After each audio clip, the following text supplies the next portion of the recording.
Hi, everyone. I wanted to talk this morning about being yourself in recovery, about being your authentic self in recovery. And what does that mean? That means you're truthful with people without being mean. It doesn't mean, go out and be a nasty person or anything like that. It also means not every baby's cute, too. Hell, Seinfeld did an episode about it. And it's about living life.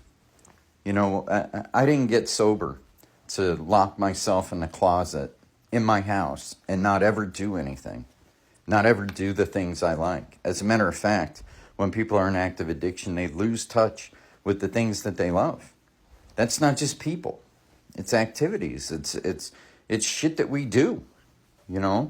When people come into a treatment center and they're new, they could barely tell me what their favorite color is. They come in looking at the floor because of guilt, shame, and remorse. I'll quote the cliches from the rooms. But it's true. And the thing is I'll hear patients that say, I just want to feel better. I just want to feel better. And I'm thinking to myself, well, you aren't feeling better. You're just not feeling how you want to feel. And the feelings of guilt, shame, and remorse are actually a blessing. They're a blessing in the sense that it lets you know you're not completely bereft of humanity. It's not supposed to feel good when you do the wrong thing. It's not supposed to feel like, yay, I did the wrong thing. So when people come in, unless they got high in the parking lot on the way in, I look to see what their mood and their affect is, depression, anxiety, and guilt, shame, and remorse, and not knowing what to do. So that equates to fear. So as people go along and they progress in treatment, and the purpose of treatment is to prep you and build a foundation for you when you leave to be able to build on the foundation you have. So how do you build a foundation? How do you build an authentic self? You tear everything down to the base. That's how you do it. You have to stop thinking. You have to become willing to do things that you don't believe in. Like plain and simple. You have to become willing to take suggestions, and I say that in the rooms often. You got to be willing to take suggestions. And that's great.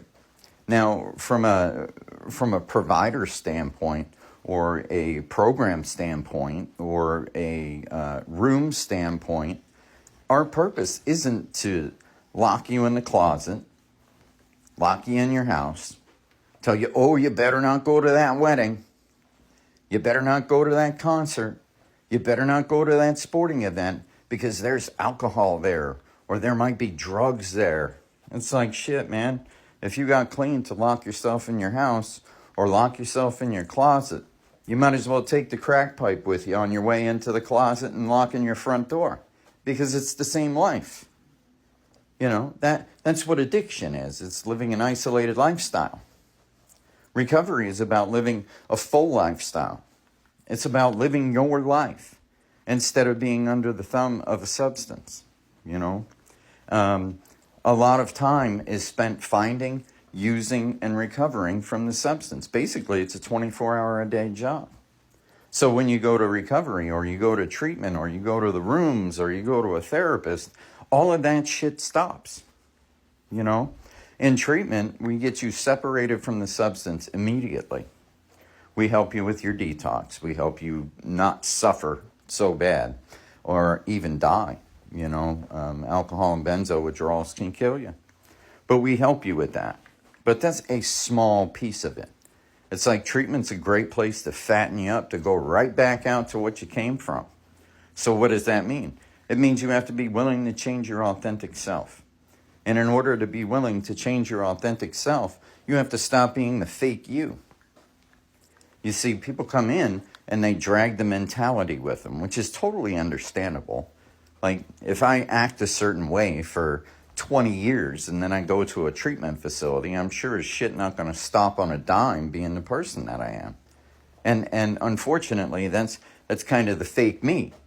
So when I stop being that person, I really don't know what the real me is. I don't know. So I have to find that out. How is that done? It's done through step work. Like plain and simple. We have a reading. It's called the 12 Traditions. Okay?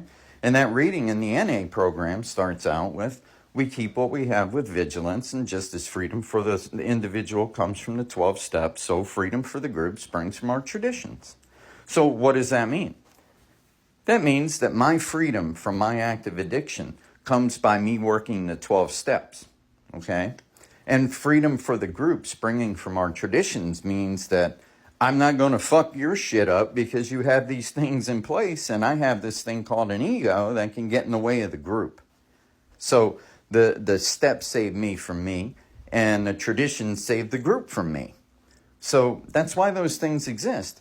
And at the end of that sentence, you'll hear somebody go, boing. It's like, do yourself a favor in the rooms, guys. When they're reading those cards, shut the fuck up. Don't say shit. Don't chant. Don't wait for the choir to kick in. Don't do any of that crazy shit. It's crazier than cat shit. And you can't hear the readings when everybody does their chanting because the person reading the material is still going while everybody's trying to figure out their cue to chant. So if you're in the rooms and they're reading those readings, have a tall glass of shut the fuck up. So anyway, soapbox over on that point. When you get out of treatment, do things. Like sometimes therapists and case managers kind of struggle with each other. And the reason that is like they try to do each other's jobs. Like I try very diligently to avoid that in my profession. I stay in my lane as best as I can, okay? And I had a client up north who his case management team and everybody was like, oh, don't go to that wedding, man. And I'm saying to myself, why? Why?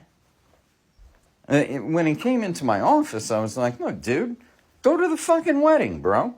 You just can't drink.